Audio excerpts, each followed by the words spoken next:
Hello and welcome. As always, thanks for spending a few minutes with me today. Here we are at the end of February, and so I'm going to conclude our series of lessons on love. And today I'm going to talk about the evidence of love, or how we can display and show love to other people. I think this is very important because we understand that words have power, but actions are also very, very powerful. And so we want our words and our actions to be on the same page. So we can't just say that we love and then not show love. We have to do both. And the love of God has been poured into our heart by the Holy Spirit. We know that the Bible talks about various types of love. It talks about a love between a husband and a wife. It talks about the love that you have for a family. It talks about, the love that you have for friends. But it also talks about the highest kind of love. And that's what we've been trying to emphasize this month, is God's love. God's love is the greatest.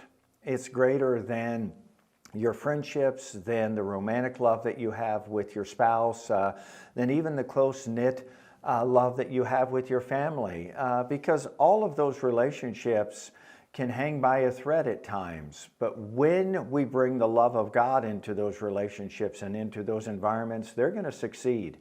How many people have you and I know say they love their family and then they're estranged from them, or they say they love their friends and then they're distanced from them, or even a marriage, they say they love their spouse and then they separate, or unfortunately sometimes are divorced from them. But all of these relationships can succeed and can show that God's love is the way. And so let's take a look at it once again. Love suffers long. This is in 1 Corinthians 13, verses 4 through 7. Love suffers long and is kind. It does not envy, does not parade itself. It is not puffed up.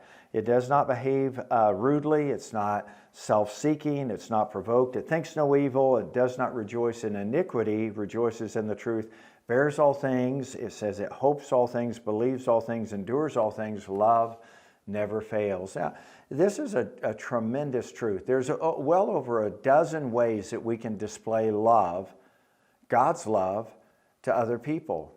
And once again, God's love makes all of our relationships last and work and produce fruit. I love the way that 1 Corinthians 13 starts off. It starts off by saying, God has given people grace. They can speak in tongues of men and of angels. He's gifted people with various gifts. Other people do good deeds. But he says, none of that really is going to matter if love isn't the way that you're going to use the gifts, the graces, and do your good works. The same thing is true in relationships. Those relationships really aren't going to flourish if there's not the evidence of love. So let's let God's love in us rule and reign in our heart and be active in our relationships. I want to say that once again, active in our relationships. When we do so, we're going to experience the goodness of God, and those relationships are going to flourish. God bless you as always.